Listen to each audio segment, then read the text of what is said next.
Can we have a round of applause for Corey Layton, please? Thank you. Corey, welcome.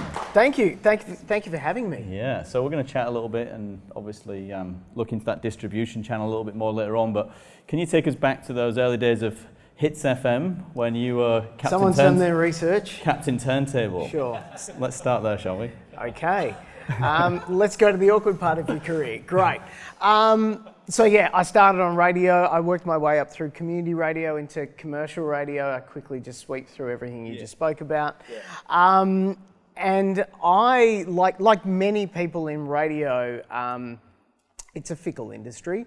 And I got axed at a point in time when Kyle and Jackie O went from nighttime radio to breakfast radio.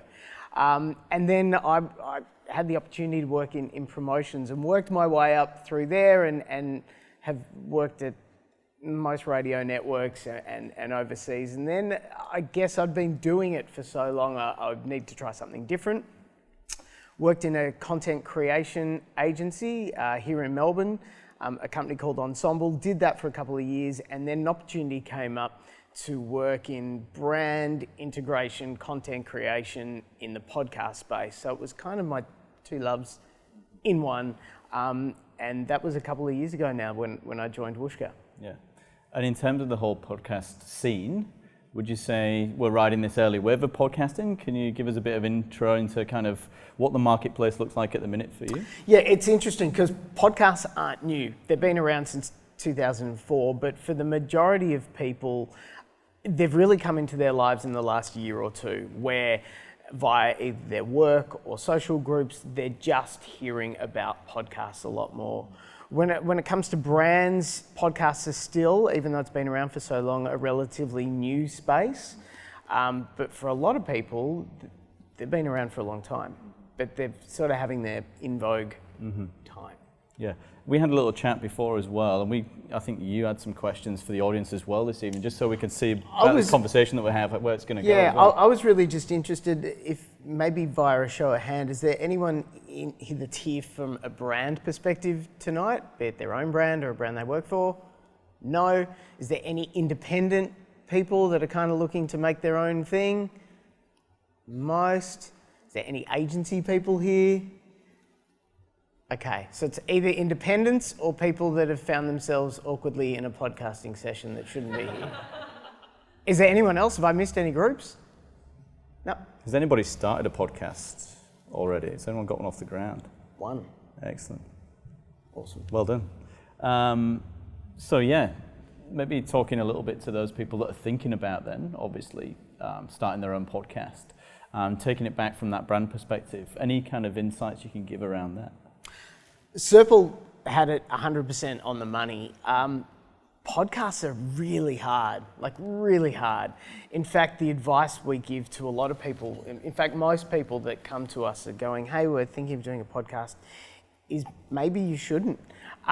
Because building an audience and doing it consistently and doing it with high production is really difficult. There's 550,000 podcasts in the world that are active right now, and they're all free. And so vying for your piece of that pie and knowing how to shout out to your particular target in whatever niche it is, and to cut through that noise is really difficult. And unless you're committed and are in it for the long haul, I'd say go try something else. Mm-hmm. So, ambassador for podcasting. Yeah. So you must have obviously released your own podcast, right? Obviously, no. I haven't. I've produced a lot. Yeah. Has my voice appeared on one? Thankfully, for people's ears, no. Okay. And do you have any intentions of that happening? Not in the immediate future. There's a couple of concepts that spin around in my head, but nothing I've spoken into a microphone about. Yeah, yeah. And when you are obviously you're creating that content for other people, what are some of the key things that you like to hone in on? Obviously, Serpil talks about a lot of things in terms of the plan and the script and everything else. What is it that you see as being the most successful ones, and what gives them the Look, edge? the ones that are most successful are probably the ones with money behind them, because they have an inbuilt megaphone to shout out and go, we exist, we're here, to whoever that target is.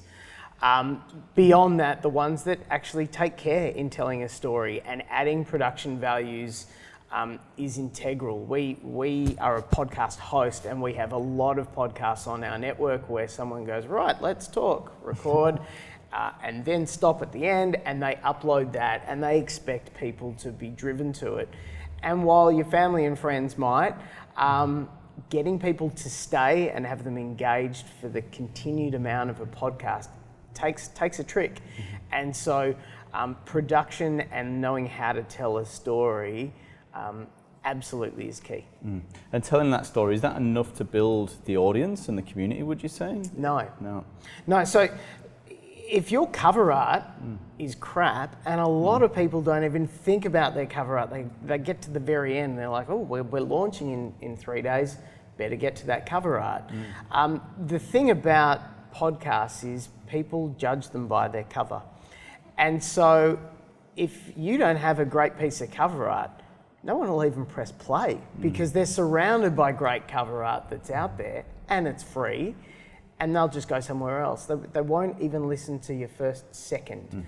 And so your packaging is really key. Yeah, we actually got some good advice on that for the We Teach Me Masters series podcast about the tile and, keeping it clean and simple, getting that cut through. So and don't have an image of a microphone or headphones on it.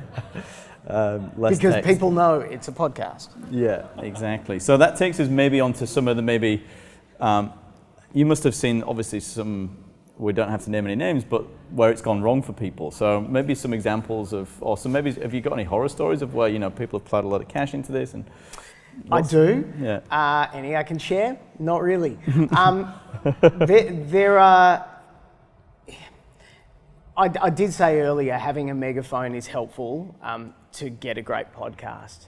But the moment someone still might press play and they may engage, if it's not great, for people decide if they're going to stick with the podcast. In the first minute or two, they will decide if they're going to stay or not. And there are a lot of podcasts where by the time you hit the 2-minute mark, they're still teasing what's coming up. And so we've come across, and there are plenty of big publishers out there that break those rules. And even though they have the megaphone to shout from, they still don't convert into listeners, because word of mouth is still, and in fact from the ABC survey that Serpil shared, it's the most dominant way that people get recommendations from podcasts. Beyond social media, it's all about friends' recommendations. And if someone samples something and they go, no go, they're not going to talk about it and no one's going to find it. Yeah. We had a little chat with Serpil before, and we were talking a little bit about trends in terms of coming over from the US. Is that something that's obviously the Australian market looks towards, and should people be following some of those trends as a way, or is it more focusing on what their own brand is? Trends in terms of the sort of content that's resonating? Content that's resonating, maybe styles as well that's coming out through a podcast series. Sure. Look, the content that resonates most worldwide is true crime. We look after podcasts like The Teacher's Pet and Dirty John and these massive juggernauts that females in particular here in Australia cannot get enough of. Equally, there's a lot of people going, yeah, I'm going to make a true crime podcast, and some of them don't work as well. If they miss how to tell a great story, even if some of them, there's a few out there that are beautifully packaged but still miss it, and they just don't grow. The Teacher's Pet, that story has captivated the nation, and while from a podcast perspective, some may question how it's been told, the story is so powerful that audiences globally continue to listen to it. So, and it's the first Australian podcast to ever dent anywhere around the world. It went #1 in the US, Canada, New Zealand, the UK, you name it. So true crime, back to your question, true crime is a big one. and also snackable formats. So connected speakers, Google Home, Amazon Alexa. Does anyone have one? Few nods. Where that is shifting, not just here in Australia, but globally, and the ability to create different podcasts for different moments in your day. They are podcasts, they're short form. The best example I've come across comes from a company called Gimlet, who we represent here in Australia. They have a podcast called Chompers. It was a brand podcast for Oral-B. And the aim of it was you put one of these devices in your bathroom, and in the US, they're prevalent, and you say, okay, Google, play Chompers. And what it was a toothbrushing companion for your kids. So it goes for, I think, 90 seconds, and it tells a really great story that's highly produced. And during the brushing, the voice will go, all right, now brush the bottom of your teeth. And then says things like, if you want to know what happens next, tune in tonight. And so it builds in how long to brush your teeth for and entertainment for when you're in the bathroom brushing your teeth. That's a really clever idea. And as these smart speaker devices gain traction here in Australia, and they're rapidly doing so, the ability to start to think about not just podcasts, but short form audio content that can be your companion at different moments in your day, that's the really exciting space. Yep, excellent. So that kind of leads on to Whoosh as well as the distribution channel and what people should be looking in for in a distribution channel. Can you share some thoughts on Whoosh for us? Oh, look, so we're Australian-based. The high majority of distribution channels are all in the US, and to be able to pick up the phone and just talk to someone and get some advice is often really helpful. We're a free platform, so if you want to start a podcast, use us, it's free. And then people go, but why are you free? How do you make money? And so we make money by monetizing the top 10% of podcasts on our network. We work with those podcasters and brands to connect them, and there's often podcasters in our top 10% that don't want that or are quite picky, and that's fine. Yeah, and you guys are quite obviously, I mean, the analytics that go into the back end of podcasting, I've been looking at the website myself and the AI and everything that's going on around voice. So should people be delving into the analytics side of things quite Absolutely. heavily? If you're looking to produce a podcast, analytics are essential. One of the realms you can get some stats via Apple Analytics talks to you about your time spent listening. Now, if you make an hour and 20-minute podcast and your time spent listening is 20 minutes in, you've got a problem. Equally, if people are skipping over a certain segment that you think's really funny every week, you can see that skip, and then you're like, maybe I'm not so funny. Analytics are key. Via Spotify, you can get an understanding of your demographics based on gender and also age. It helps you understand where your stories are resonating most and the sort of demographic that you need to continue to pitch at or grow. And also the download source. So you will start to see, are people listening to my podcast via my website, via Facebook, via Apple, via et cetera, That will also help you, if you're going to put some money behind it, understand, well, where are the channels that are converting most for me. Yeah. And in terms of your own analytics then, so you're looking into the future as a podcast platform. So what does your role entail in terms of looking into the future for AI and voice? So there's some smart speakers are one which we've touched on, but AI is incredible. So we work with people like Telstra, who own the AFL and NRL digital rights. And we effectively make a podcast for them every 30 seconds. So we are constantly pinging the data that says the latest sports score in this match is whatever. And a robot reads that data, converts it into an audio file. So when you talk to your smart speaker and go, hey, what's the latest score in X match? You're getting an audio answer. I think the ability to now take data and use AI in order to translate different bits of utility audio, probably not so much entertainment, but utility right now is really interesting.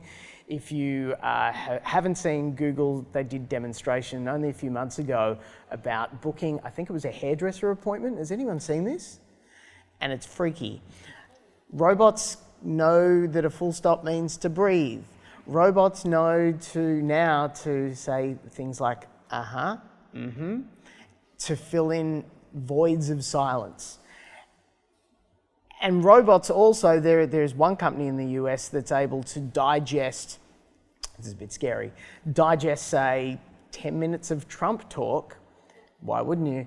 And then be able to reenact and use his voice tone and quality to be able to type in, what do you want him to say? And away it goes. Now there's a whole legal world that you can then start to go down that rabbit hole. But it's really exciting to see where AI in particular can and will take voice down to, if someone talks about a cat and you wish they said the word dog, Adobe has an amazing demonstration where they change the word cat to dog and you hear it and it sounds as if the person actually said it. Yeah. So in terms of you and your role, obviously you're working with some big brands on a day-to-day basis. Has there ever been any moments where you've walked in there and it's like, I'm not working with these people? Is there any difficult brands? Constantly. Is there a conflict of interest ever where it's, I want this and you want this? Look, how does that work out for you? I think, and I know the team from Written and Recorded share this. There is a duty of care by those in the podcast industry right now not to take money from anyone and everyone who goes, hey, I want to make a podcast. And that is because there are some people that just shouldn't, be them big industry or small people, where they may go down the road and invest for them a significant amount of money, which if you're small or big, that's still significant on whatever end of the scale, and expect audiences to be there. And if your topic just isn't right, or in the way you're telling it just isn't right, or for a brand, if you're trying to get in your product and price constantly, people smell it or hear it and won't tune in. So we constantly, given we represent a whole range of podcasts locally and globally, talk about, well, hitch a ride with the existing podcasts that are already successful in your niche. Why don't you get the hosts of those shows that are loved to resonate with your brand and integrate it? And so quite often we are shifting brands over to, maybe you should advertise instead. Yeah. So would you recommend then, based on that, and our audience, if they're looking to partner with somebody else, is it more like a courting and a dating process where they should be asking, certain questions when they're having these meetings to think, is this person suitable for me to be working with? In terms of? If our audience out there, they're wanting to partner with somebody else or look to, have somebody as one of their guest speakers, right. Is it somebody that should be, asking them certain questions before they actually go into the podcast, would you say? Absolutely. So you're talking about a guest on someone's podcast? Guest or partnering with them as a brand. Right. So from a guest perspective, yes, you often thinking about the distribution, like as Serpil spoke about, go high, go for Richard Branson if you want. Think about who is the talent that is huge in your niche, and then look at who has the biggest social followings, because they're going to be the way that you get to convert people to listening. As far as brands and having a brand fund your idea, if that's what you're looking to do, it's difficult, because unless you're a name or you have something established behind you, you're asking a brand to take a leap of faith into, come on this journey with me, I'm going to make the show about X, it will be great. And then they say to you, sure, how many listeners will you get? You need a crystal ball to answer that question. If you have an established show, it's much easier to then get brands on board to help you. But from the outset, it's difficult. So selling the vision and the story enough, would you say? I would say it depends on who you are that's selling. As in, are you a recognizable and respected name with credibility in whatever the niche is that you're going to talk about? Then there's a reason to back that horse. But if no one's ever heard of you and you're just getting started in the industry, would a brand put money behind you? Probably not. Yeah. Awesome, Corey. Guys, and that applies to podcasts or any bit of content. Yeah. It's the same rule. Awesome. Guys, can we have a round of applause for Corey Layton of Whoosh? Thank you very much, Corey. Absolutely awesome.